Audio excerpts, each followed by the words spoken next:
Welcome to the show, Loretta. I'm so excited to have you on and so intrigued by the origin of your recent book and how observing goat social dynamics changed your understanding of human conflict and competition. Tell us more about that. Sure. Well, I visited a goat farm, and frankly, she talked a lot about intestinal worms.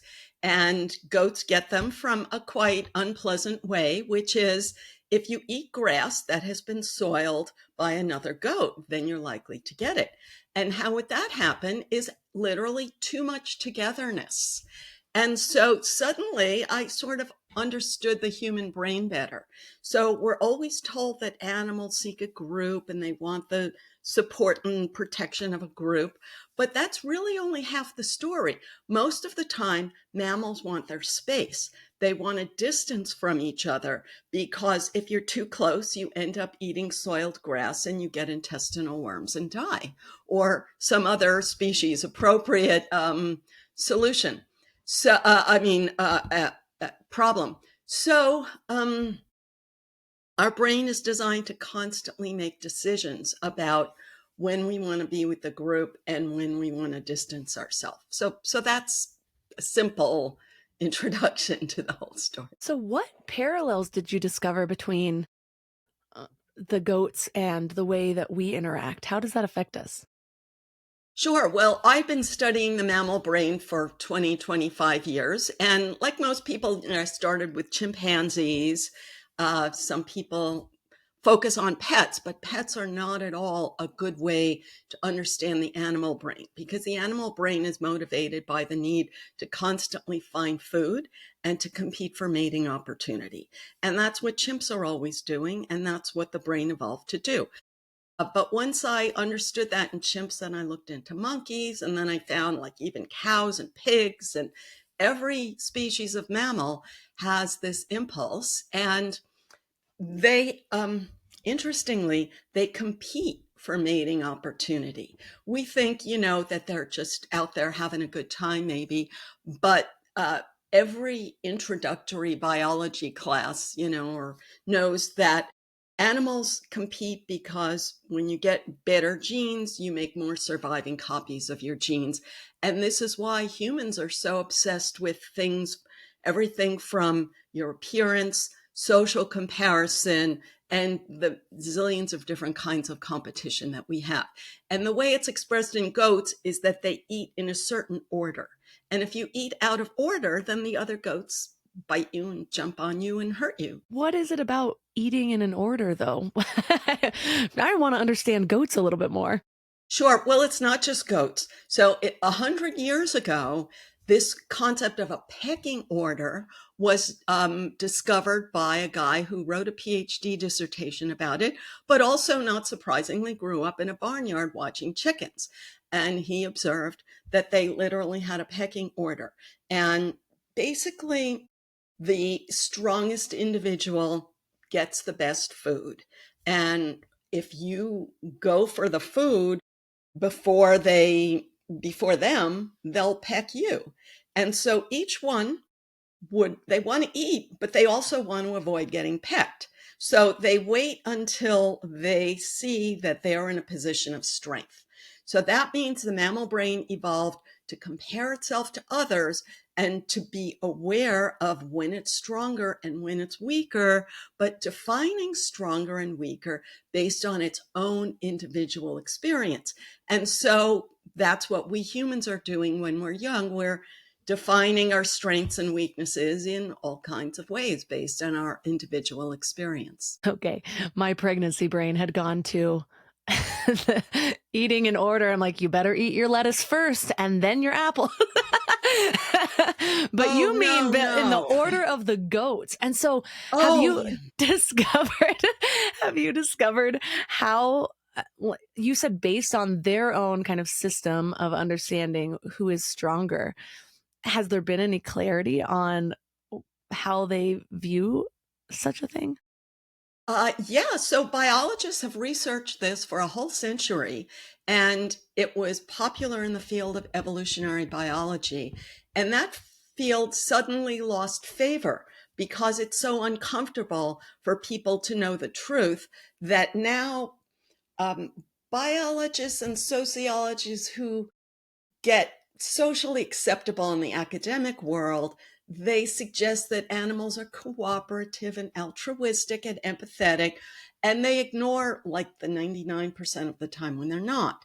And so this is, I think, quite unfortunate. And that's why I was so stunned when I first discovered this research and kept looking and looking. But when you think about eating food in order, that it's not the order of the food, but the order of the animals, I'm going to give you a funny example. So I was a volunteer at a zoo, and we had a special festival where children get to bring food for the elephants. So they put the elephants safely away. The children get to put out the food, and then they children go back behind the barrier, and the elephants come in, and they all rush for the food. So in every one of these situations, with all different species, the animals are really picky. They go for the better food first. They don't go for the lettuce. They go for like fruit has sugar, they go for that. Then when that's gone, they go for carrots because that has a little bit of sugar. So if you don't go for the best food, then the other individuals would get it. So animals are constantly judging the quality of the opportunities and asserting themselves. And that's what our brain evolved to do. But so the story about these elephants, the strongest elephant, and these are like, we'd say, oh, they're best friends, they're together all the time, but the strongest elephant out of this group of three ladies hogged three watermelons, one in her trunk, one in her mouth, and the other one under her foot. So watermelons were the best food, and she just dominated, put all her resources into dominating the best. Sounds like something I would have done as a teenager, so I get her. Well, you perceived yourself in a position of strength, which has its benefits. And you can understand how we're wired in youth. And if you learn to perceive yourself always in the position of weakness, then that triggers cortisol, the stress chemical, which is what tells an animal like pull back or else you'll get pecked on by the stronger individuals. But if you always think you're in a position of strength, then sometime you're going to mess with an individual who's stronger than you, and they're going to butt horns, and someday you're going to lose. So that's why our brain evolved to make good decisions. And so when we are considering the parallels in how our brain evolved compared to these other mammals, how does that affect, say, our happiness? Good question. Well, the amazing thing that I learned is that when you compare and perceive yourself in a position of strength, your brain releases a little bit of serotonin. And I was very shocked by this because I had studied psychology for decades and no one had ever told me this. And like I said, it's very uncomfortable. It's not what people want to hear.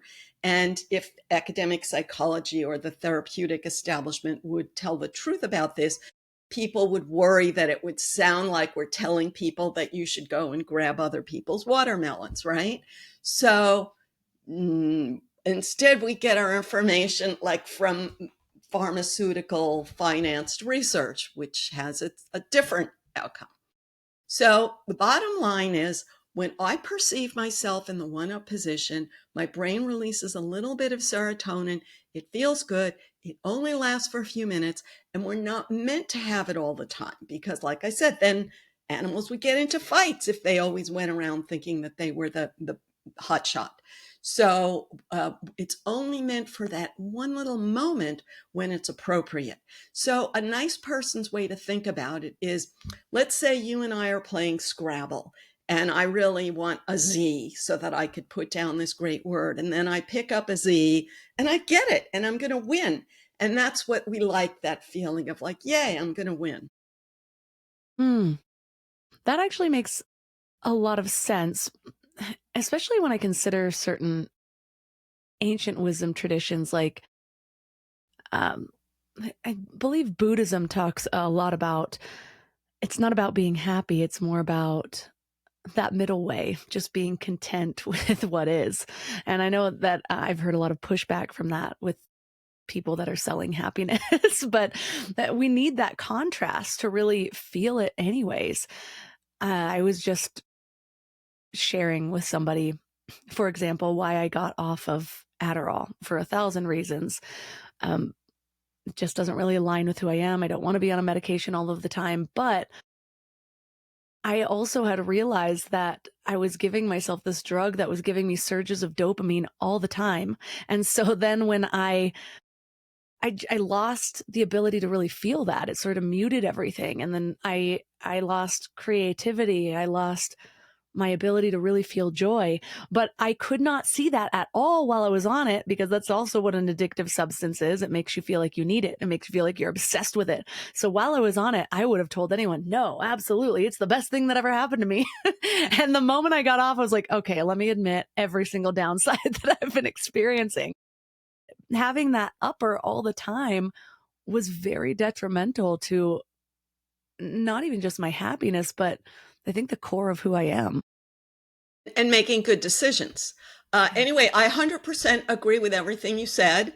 And I'm curious how, if you don't mind me asking you a question, like how hard was it to get off it? Gosh, it was awful.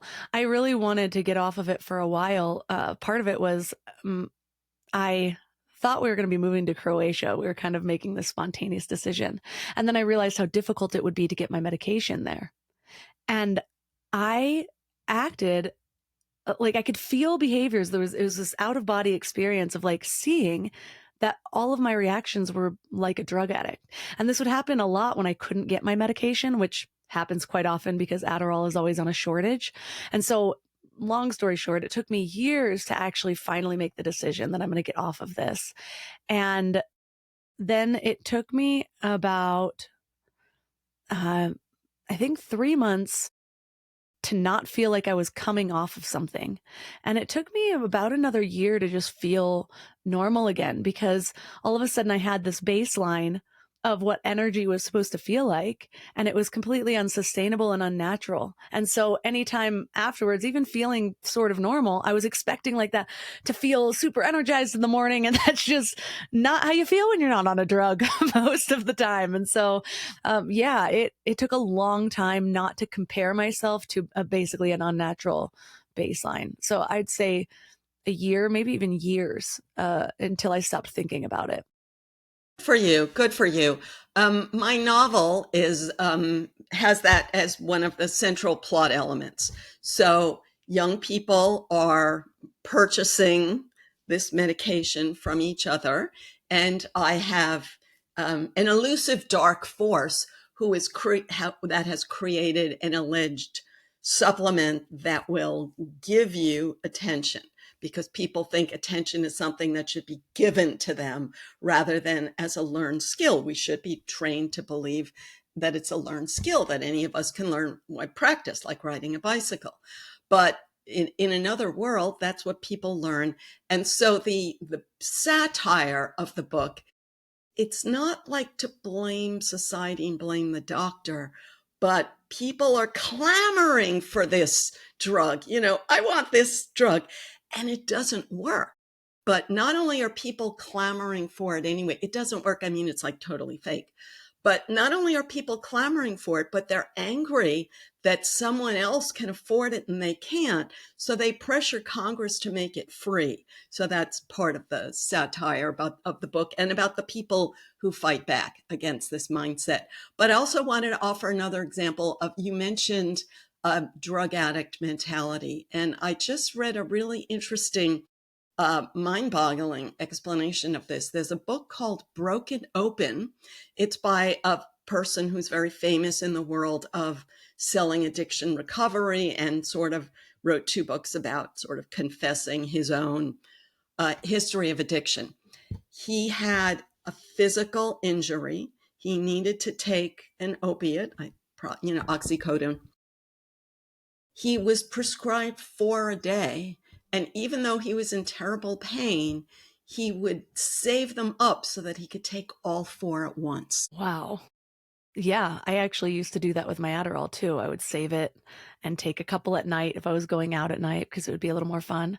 And a little more disclosure during this time, the beginning of it, it was actually a pretty dark time in my life, but I was kind of at my rock bottom and I had dabbled in meth because a boyfriend of mine was on meth. And I didn't have any desire to do it again because my Adderall was stronger and it felt exactly the same. And so I was just like, oh, this is all you're doing over here? And meanwhile, I'll just take my pills. It's a better hit. And Yeah, like thinking yeah. back to that, I'm like, well, it's only one chemical compound away from meth. So I can see that. But the fact that my Adderall was stronger, like, it's just so mind blowing. Yeah. Well, let's talk about now the positive side of this. So, our brain is designed, I understand the Buddhist perspective, but let me suggest something else.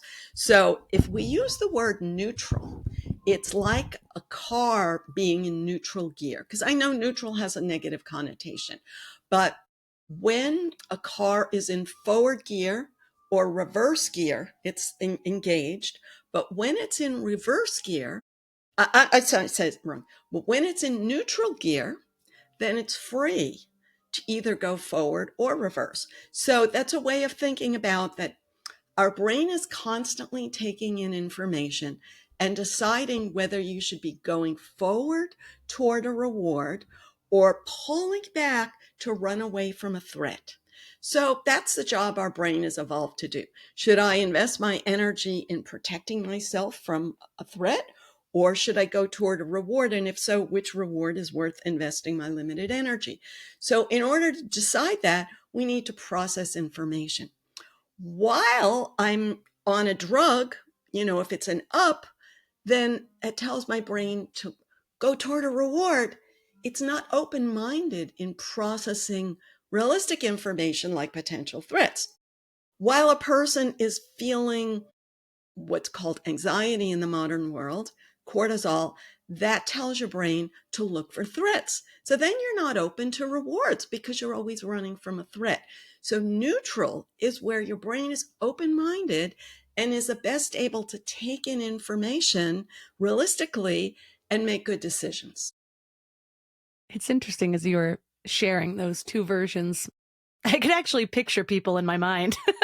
Like the ones that are always like, nope, I don't know, too big of a risk. And the ones that are like, what does risk mean? Just sort of plummeting forward. And that is definitely how I was. I mean, I literally got certified as a skydiver while on Adderall. And it's so funny because the moment I got that certification, I never wanted to go again. And I was like, well, the reward or the goal for me was just that certification. And so then afterwards I was like, I'm not going to be throwing myself out of a plane anymore. Huh, interesting. Well, you're reminding me of there's this current fad of saying that dopamine is bad. And so this is what people are referring to is like you're always running after something. And people say that it's bad. And people speak of like a dopamine diet. But, excuse me, the bottom line is that without dopamine, then nothing feels good. So the middle ground is learning to manage it. So a simple idea is like if you are training for a marathon or like expecting a child, anything that like trying to get through medical school, anything with a really big goal, then all your attention goes there and everything you do sparks your dopamine because it's sparked by a step toward a goal. But the minute you reach a goal, no more dopamine. So the art of life is to choose a goal, but to choose it realistically so you can actually take steps toward it because that's what sparks your dopamine. And of course, to choose a realistic, a healthy goal, because if your goal is to find a dealer who has some meth with them, then you get the dopamine, but you also get negative effects that you might not be noticing.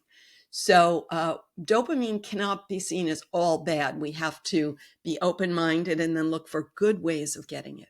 Yeah. And um, when I was understanding dopamine, because I just came from a lot of addiction. And ironically, I knew I came from addiction as a child, and my dad was actually in NA and AA. And I felt almost immune from his issues because I never experienced it. I never saw him that way. I was just journaling about this yesterday. But I just remember thinking when I was starting to drink as a teenager and in college, I was just like, yeah, my parents are, but no, that's not going to happen to me. Until one day I woke up and realized, oh, addiction just looks different than I thought it would. Like it comes on so subtly, and then you just feel like you need this, and you're not really normal without it. Uh, and it wasn't just substances. I suffered a really heavy case of bulimia as well. But when I was learning how to live without my vices, one at a time, mind you, I had to understand dopamine in a new way. And so I would sort of try to hack the system, find little ways to give me dopamine for good things. And it wasn't quite as strong, but I would sit there and amplify the feeling. I recently gave an example to someone about meditation, for example. Most people have such a hard time creating a meditation habit because they're sitting there and they're like, now I just got to sit there in silence, and they're thinking about all the hard parts about it. And so I would sit there in a meditation and I would try just not to let my mind chatter happen before. And then afterwards, when I would feel really good, I would sit there and amplify those feelings and think, okay, how good can this feel? Oh my gosh, it feels euphoric, like I'm floating. I never feel like this other than just doing this. And so eventually it got to the point where when I would think of meditation, I had connected to that after state instead of the before state about how hard it would be. And so I think we're so quick to throw the baby out with the bathwater or just say, oh, there's downsides, out with it all. But it's like, okay, well, if those are the downsides, like you said, what are the good sides? How can we use this understanding to actually build in behaviors that we really want? That's a great explanation. I wanted to mention that our brain has something called mirror neurons that mirror the ups and downs of the people around us, and that's how, like a monkey, learns to build survival skills. So when you grow up around an addicted parent, your mirror neurons take that in as the natural way to manage yourself. And I heard a mind-blowing example of that on Dr. Phil. There was this young man whose mother used to walk in and say, oh, I feel awful. Get my pills and a glass of water. So his body was physically going through all the motions of addiction. Get the pills and the glass of water. And he said to himself, I'll never do this when I grow up. But needless to say, that he was wired to do that, and he was not wired with other self-management behaviors. So eventually he did do it. So the real art of life is to learn other self-management behaviors. And what you mentioned is a really good one. And I just want to mention something that I do. So ironically, my growing up was the opposite of yours. Like my family was more depressed. So instead of going toward uppers, it was going toward everything is hopeless, don't bother trying, stay focused on the next emergency. And if you don't do that, then you're a bad person because you're not doing your fair share of the suffering, you know? But the challenge is still to find the little joys in life in healthy ways, and to find them in ways that you have control over so that you don't feel like hopeless. You just have to wait for them to float in with the clouds. One of them that's interesting is like sense of smell. So if you walk into a flower shop and it smells so good, or you walk into a coffee shop or a chocolate shop and you get this moment of joy, and yet if you spent your whole life in that chocolate shop, you wouldn't have that joy all the time, even if you quit your job to work there. So it's just an interesting way of understanding like the temporariness of good feelings, and yet that nothing wrong with having chocolate sometimes, but that it's just one of many possible pleasures. So I have this personal habit. I have coffee every other day. So when I wake up and I'm like, oh, it's a coffee day, And I have this idea that maybe coffee sustains its power because I only have it every other day. Whereas if I had it every day, then I would just take it for granted and then I would want another coffee. So on the non-coffee days, it's sort of a challenge to find some other little pleasures. So Yeah, I feel that. Coffee does not sound good to me right now. I'm constantly trying to find my coffee alternatives. But it reminds me of your even just your chocolate example. I remember different bulimia kind of binge purge cycles, and I'd be really excited to go to the grocery store. I was about to like buy all of my trigger foods, right? And sometimes during one phase I would buy like a bag of M&Ms or something like that, like the giant ones. And it stops tasting good after the first few bites. And so then after that, it was just about filling my stomach because it was actually easier to purge with a full stomach than a light stomach. And so if I was already in the cycle, I'd just keep going until I was absolutely full. And yeah, but I remember I have these core memories of certain times of just like having the next handful and actually like saying to myself, I hate this right now. I don't want this at all, but I couldn't stop. It was just the wow. darkest time. Well, if I may make a plug, I created a PDF called Why You Can't Stop. So this behavior is such a natural, pervasive thing. So if you go to my website, innermammalininstitute.org/PDFs, you'll see why you can't stop. And it just shows how it's a real physical pathway in the brain. It's built because any behavior that distracted you from a bad feeling when you were young, and you could probably think about it and remember that first moment when eating distracted you from a bad feeling, and your brain says, wow, this is the way to go. And that's a real physical pathway. And we use those big pathways because the electricity in the brain flows like water in a storm. It just flows into the biggest pathways, especially in a moment when you're feeling threatened. So whatever triggered that bulimic episode was a real big pathway because threat builds real big pathways. So whatever is the worst moment a person has in their childhood, that builds the biggest pathway in their brain because that's what our brain is designed to look around for potential threats, which each of us defines with our own actual early experience in a nonverbal way that we don't consciously remember. So then you have an experience that's similar and the whole circuit gets triggered. And it's sad to say, but may I say that once you have children, then all of these unconscious experiences are more easily triggered because your child evokes those childhood memories, but in an unconscious way. And then you have to work even harder to manage those triggers. Yeah, I can see that. For me, having kids triggered my conscious awareness more.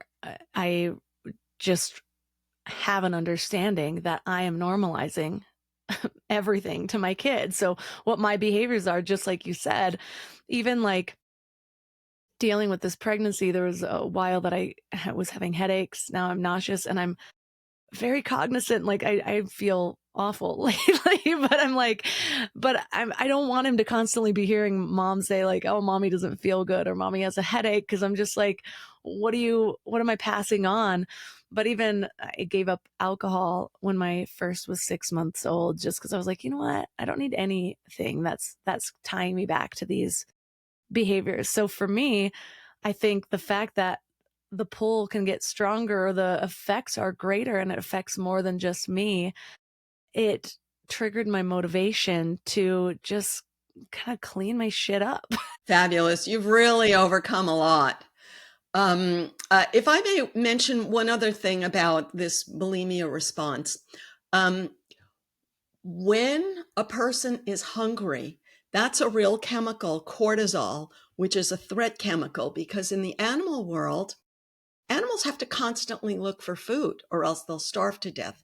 And if you wait until you're out of energy to look for food, then you might not have enough energy to find it and you die. So if you've ever watched a nature video where the lion is looking for food and they fail again and again, so we are designed to anticipate, like, I better find food now before so that's the cortisol of hunger. If you wait until you get too hungry, which a lot of people do when they diet, then when they finally eat something, it's like, oh, it's like the floodgates are open. Like, I'll given myself permission to do this thing.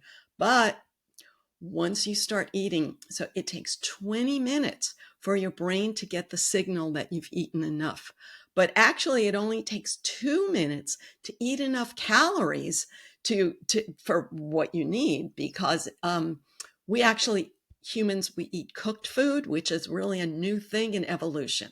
So for most of human history, like in primate history, you had to chew leaves. So it took 20 minutes to get enough nutrition. So this is like, you shovel food into your mouth for 2 minutes, and then you got to somehow figure out how to stop. That's the challenge that comes with this brain we've inherited. That was also why understanding what types of food I was eating, which ones were deliberately designed to be more addicting. Because it's like we've already got this pushing against us, kind of the downside of it all, just the way it works and the timing and everything. And so, why are you going to make it harder on yourself by eating a bunch of processed foods that are literally designed to turn off that mechanism that says that you're not hungry anymore? But I'm curious too, because as an entrepreneur, for example, rituals are like my saving grace. Even looking at like Steve Jobs wearing the same tank top every day, just so he didn't have to think about one more decision to make. You've got enough decisions. Let's just pocket them all, right? But I've noticed too, like when I'm not pregnant, I've got my morning hot drink ritual. It's got a little coffee in it, but I make it the same every day, or at least for a period, and then kind of move on to another one. But I do certain things the same. And on one hand, it saves time and it saves decision making and effort. But on the other hand, I've noticed that the older I get, the more I love my little rituals. I'm almost hesitant to travel sometimes, which I used to love. I'm like, man, I got to bring all myself or I don't have it. like the rituals themselves, when even as you talk about coffee and only having it every other day, when does something save us time and when can it be a downside because it's too ingrained as a neural pathway, if that makes sense? Okay. Well, it's really just about whether it has harmful effects. So wearing the same clothes every day may not have harmful effects. Your coffee drink, you've probably designed it. Now, the irony is that dopamine is sparked by variety. So variety gives you more reward. So, like a cliche example maybe would be if a person wants to have cereal every day, but has a variety of cereal.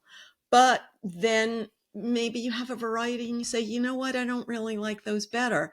So you could get variety in other aspects of your life. Like I even say, if you want to have a salad every day, but have variety in your salad dressings.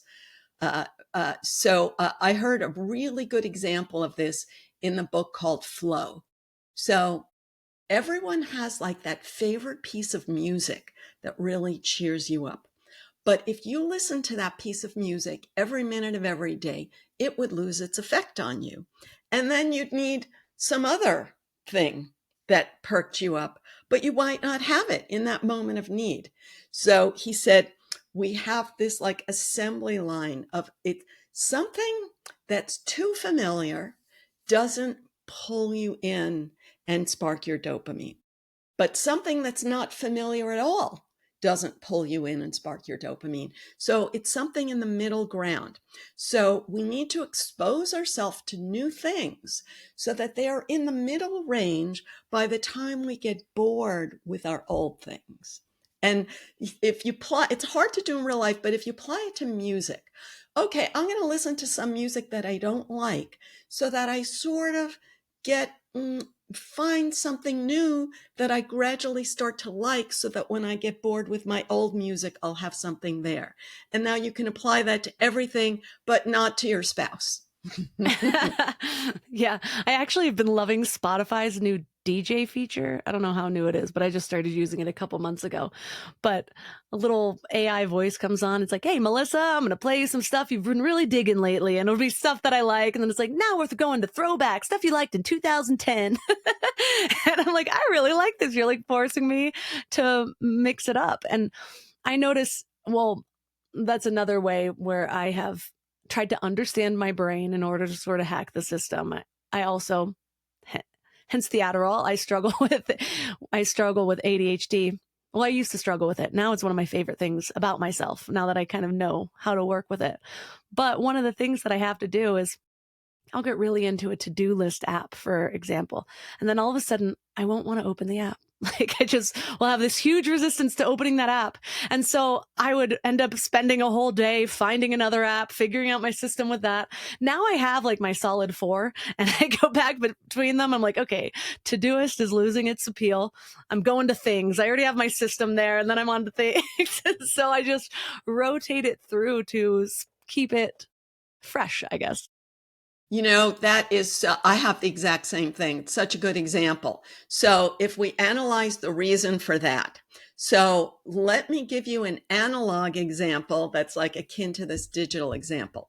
If a person has this drawer and they use that drawer to put the junk that you don't know where else to put that junk, and then that drawer gets so full that you can't close it anymore, and you can't even stand to look at that drawer. So then you got to find a new drawer to put all your junk that you don't know where to put it.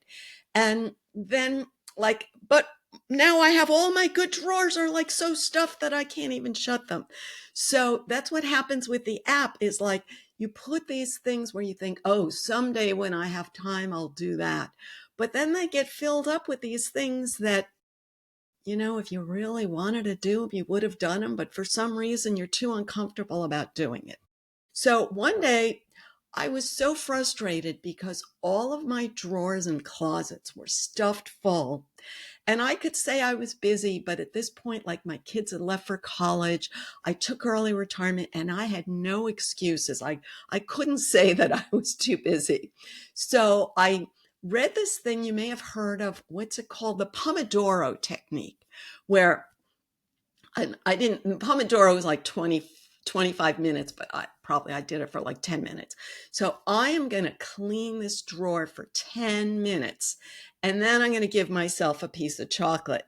And I did that every day, and it worked. Like, I really got to like look forward to both the 10 minutes and having like a sense of order in my home. I love that, because then it's just one more excuse to eat chocolate, which I'm always looking for. And so we've talked a lot about how this understanding of the brain and the dopamine receptors and all that affect our happiness. But what about social dynamics? What have you found in um, dealing with conflict, or are there ways now that you understand this information that you approach relationships differently? Sure. So I recognize that everyone has their wiring from their early conflict with like the bigger goat and the bigger monkey, and they're just projecting that onto me and onto everyone else. And I am not going to change them. So then it's really like, of course, I don't want to feel like I'm the little monkey who never gets the banana. But I understand that if I feel that way, that I created that feeling. And then I don't have to feel that way because, I don't need to. I don't need to create that feeling. So I really don't focus on what other people have. And there's this whole current cultural narrative about social media is forcing us to focus on what other people have. But it's not forcing us. First, you're choosing to turn it on, even though they say that it's addicted to you on purpose. But you're choosing to turn it on, but then you're choosing to invest yourself. And instead of investing in that, I say, good for them. They put their energy into X, and I hope they get the reward. To me, that's not what I want to put my energy into. So I put my energy into this and I hope I get a reward. But we all have limited energy, and we all have like uncertainty that when you put your energy into something, you don't know if you're going to get a reward. Yeah, I had to have this moment just recently, a couple years ago, where just the rise of everyone's perfect white homes on Instagram.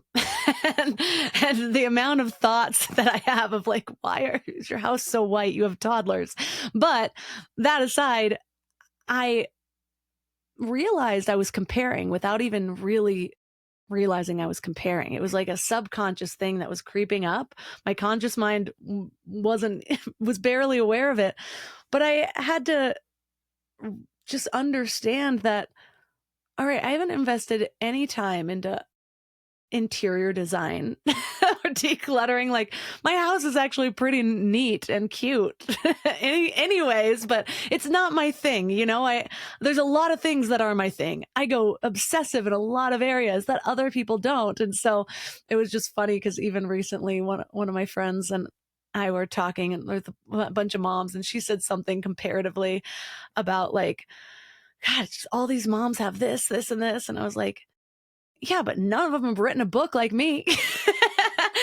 And so she just starts laughing. She's like, oh my God, I need one of those things. I was like, none of them paint like you. None of them rock climb like you. You've got so many cool things. That's not the way your living room looks. And we tend to just devalue the things that are familiar to us that other people might be looking at us for, saying, oh my gosh, I can't, how is Melissa doing X, Y, and Z and still having a family and everything? And I'm just sitting here like, your living room's cuter than mine. Like, how silly is that?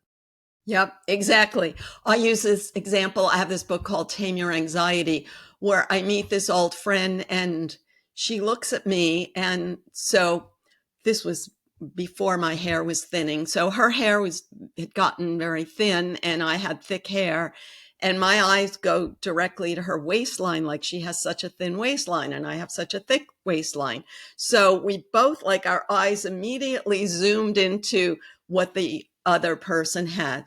So that's why it's so fascinating to know that animals do the same thing, that they're constantly comparing themselves to others and focusing on that marker in that species of what signals strength and what signals weakness, and then having a real physical chemical response to their own strengths and weaknesses. So it's just so important to know that we're creating that response ourselves, and we don't have to think that my weakness is a real threat. That's what I have to keep reminding myself, is like, yeah, I do have a big waist, but it's not a real threat. It's also sort of refreshing in a way, because I think now we're so attuned to comparison. We all know we're doing it. We all know social media is making it worse. And even with that understanding, we're still beating ourselves up for doing it. Like, I know comparison is bad, so I shouldn't be doing this.